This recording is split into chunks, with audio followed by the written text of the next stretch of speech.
aad iyo aad baan idin salaamayaa. Magacayga saad meesha ku aragtaan waxaa weeye Maxamed Xuseen oo janaalo ku magac dheer.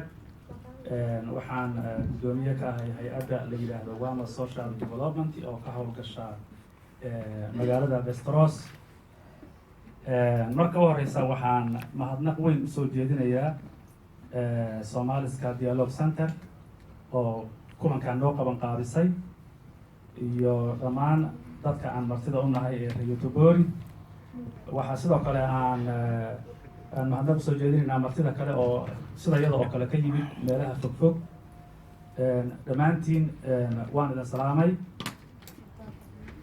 Salaan kadib waxaan aniga halkan kusoo diyaariyey barnaamij ama muxaadaro yar oo ka hadlaysa wacyigelinta dhalinyarada iyo baraarujinta dhalinyarada iyo mawduucyo gaara oo dhalinyarada maaragtay aan uga digayo.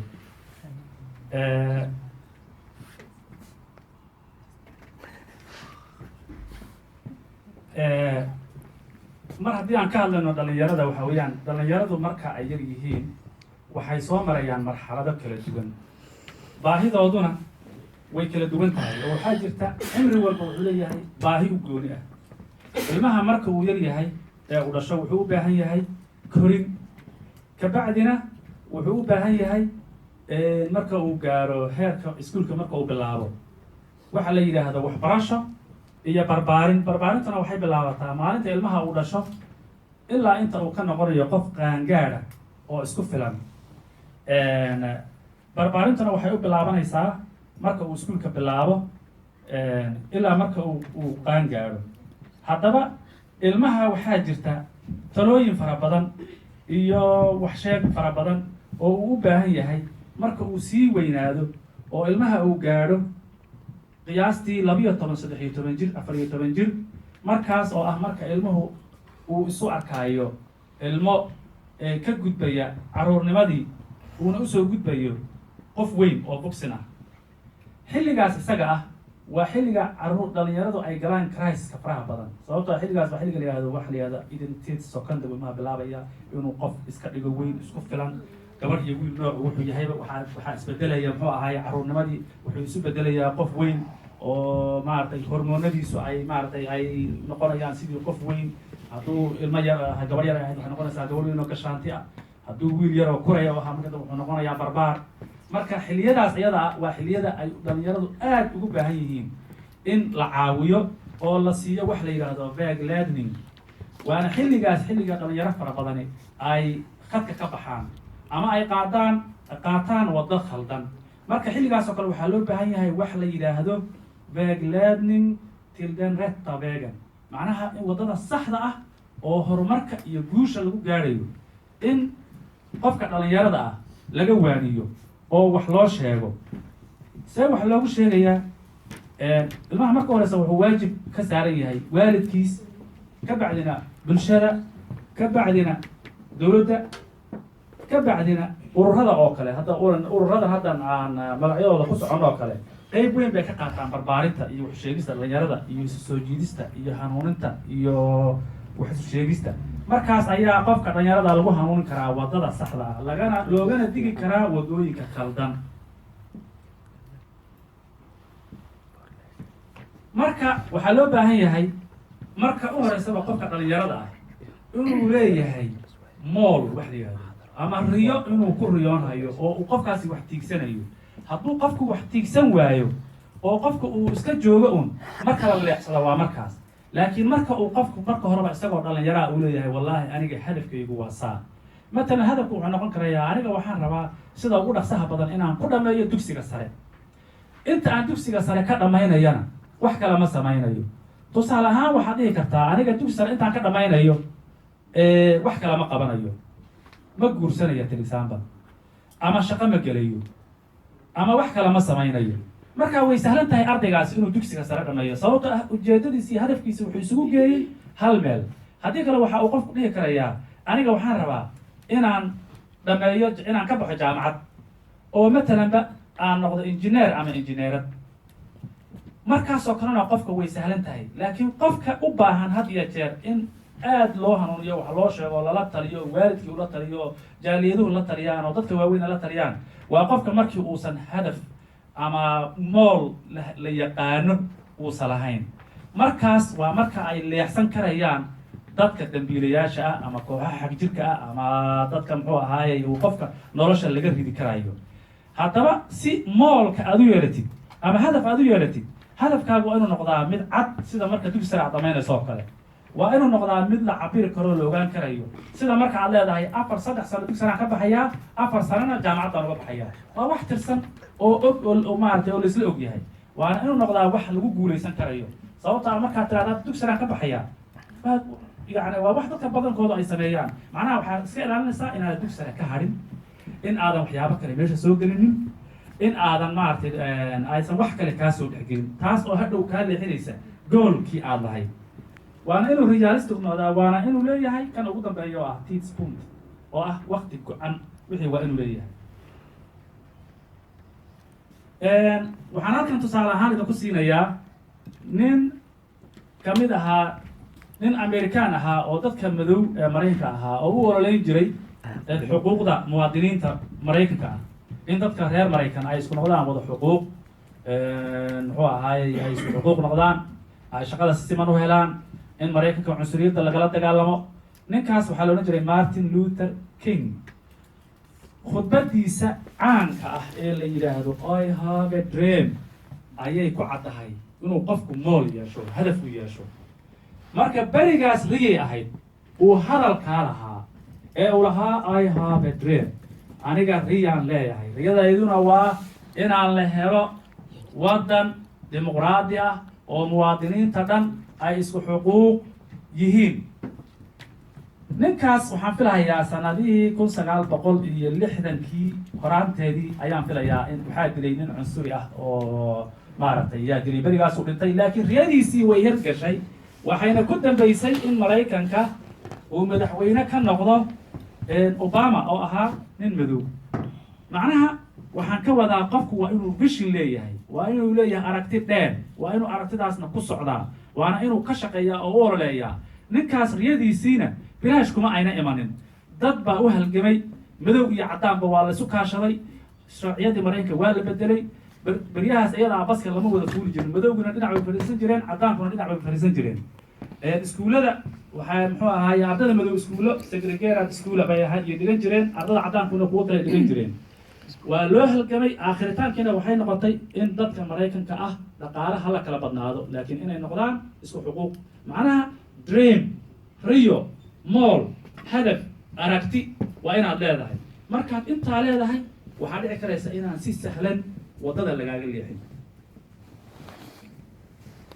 haddaba haddii qofku uu riyadiisa ama hadafkiisa uu ku guuldaraysto maxaa dhacaya مثلا qofku inuu iskuulka ka tago oo kale waxaa dhacaysa in shaqo la'aan ku dhacdo niyad jab inuu ku dhaco qalbi jab inuu ku dhaco kuwaas oo marka dambana keeni karaya xanuuno iyo muxuu ahaay qofku inuu stress ku dhaco inuu madax inuu jirooyin ku dhaco waxa la siikiska uu helso maanta dhowr jeer maanta meeshan laga sheegay inuu qofkii uu ku dhaco kuwaas oo sii keeni karaya markay kuwaas ugu dhacaan jirooyin kale sii keenayaan sababtoo ah markaad dhibaataysan tahay dhibaatadii waad ka walbaaraysaa waad ka fikiraysaa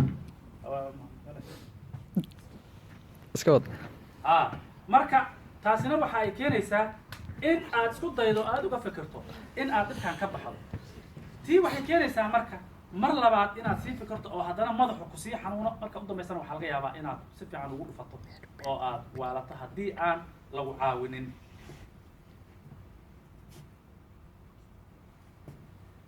haddaba maxaa loo baahan yahay waxaa loo baahan yahay innaga ka jaaliyada ahaan wixii karaankeenna ah inaan u qabanno dhallinyarada oo aan ka caawinno kala sheegid wax sheegis warka wanaagsan inaan gaarsiino inaan ayaga isu keenno in ayagu talooyinka ay kala qaataan in ay wixii wanaag kala qaataan xumaantana iska reebaan laakiin innaga jaaliyadaha doorkooda waxyaabaha ugu muhiimsan waxaa ka mid ah in loo sameeyo dhallinyarada meelo ay isugu yimaadaan oo ay isku arkaan oo ku sheekaystaan oo ra'yiga ku kala beddeshaan meelahaas oo kaleetana dabcan waxaa ka mid ah haddii la heli karayo lookaalo oo kale ama santaro dhalinyaradu ay isku arkaan iyo activitator ay free theater wax la yidhahdo oo muxuu xilliyada firaaqada ah in dhalinyarada loo sameeyo shaqooyin iyo dhaqdhaqaaq.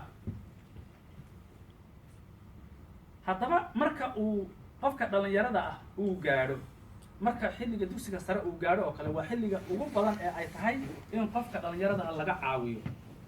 waxaan halkan idinku soo qoray hees yar midhaha heesta la yidhaahdo naftu doqonsana damac waalana oo waxyaabo fara badan dadka soomaalida ah maaragtay naga waaninaysa, taasoo ah haddiiba dhibaata ay kugu dhacdo yani ha isdhihin waa kuu dhammaatay, ama ha isdhihin muxuu yani qofkan waxa qof saaxiibka ah oo qayrkaa u helay maxaad adigu u heli la'dahay.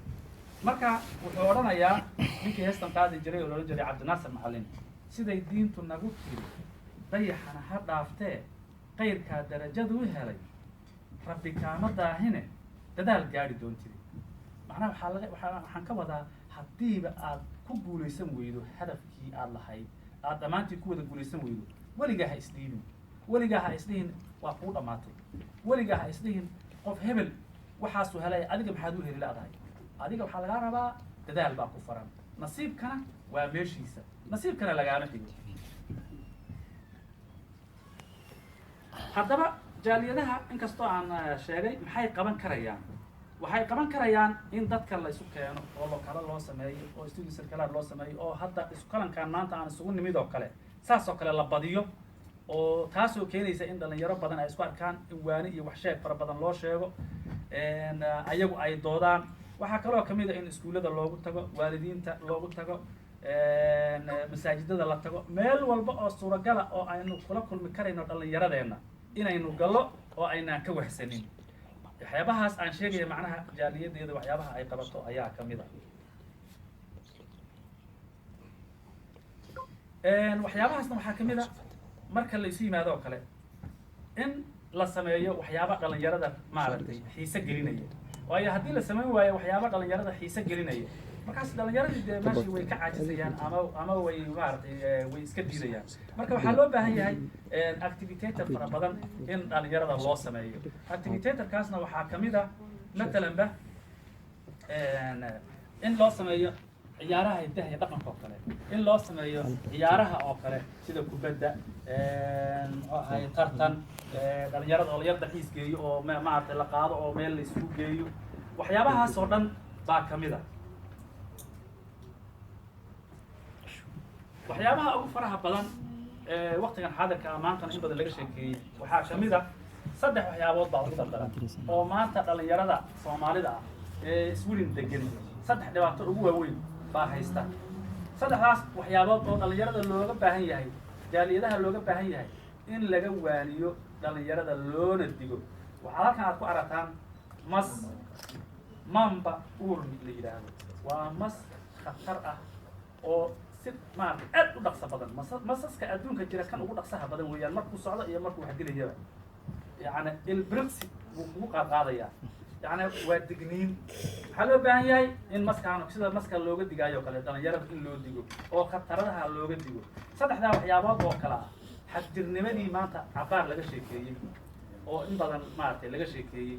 waxaa kaloo ka mid a dembiyada, dhalinyaradu baryahan dembiyadu waa ay ku badan yihiin, ayadana in looga digo, iyo waxaa loo yaqaano maaragtay isticmaalka, ka shaqaynta, ka ganacsiga daroogada oo iyadana baryahan dambe soomaalida ku badan.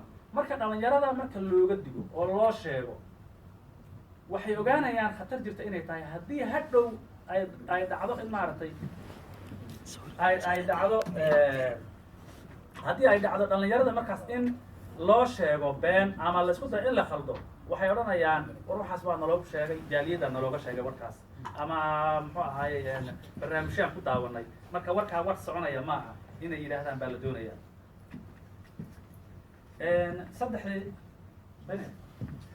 marka 3daas mawduuc waan idiin soo sheegay, waxaan hadda u gelaynaa detail say u kala duwan yihiin. arrinta ugu daran oo la rabo dhalinyarada in looga digo waxaa weeyaan arrinta ku saabsan xagjirnimada.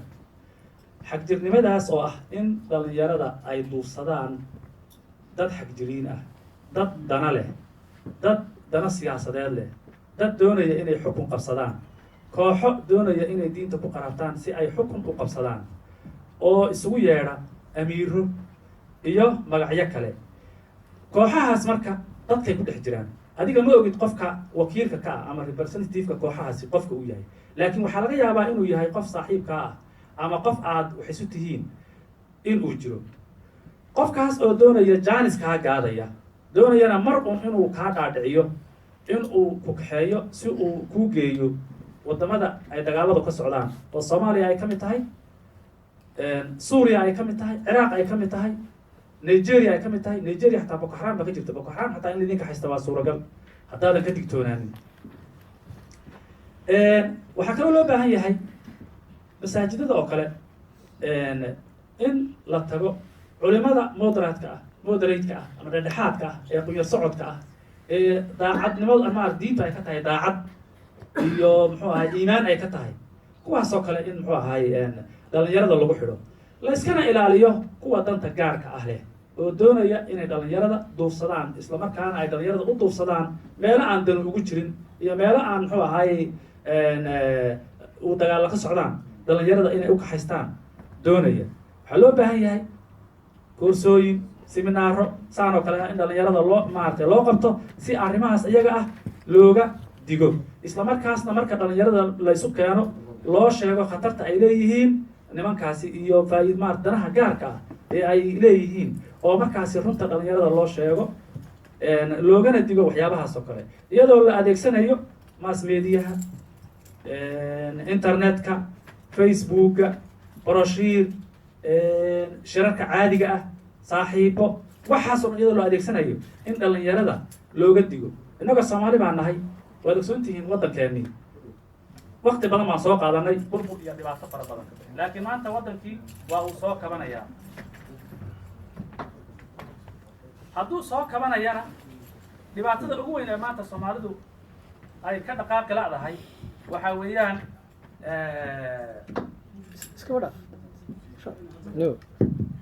dhibaatada ugu badan ee maanta soomaaliya ay ka haagi la'dahay waa al-shabaab, oo meel walba taagan, oo meel walba miino la taagan, oo meel walba xabad la taagan, oo meel walba qarxis la taagan.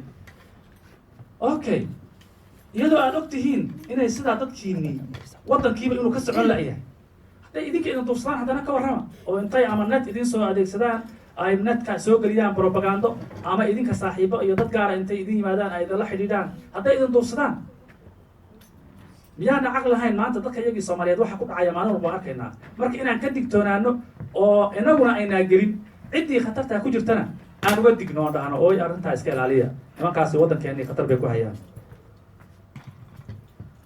arrinta kale oo baryahan aada ugu badan bulshada soomaalida ee waddanka Sweden waxaa weeyaan waxaa loo yaqaana criminaliteedka, dembiyada.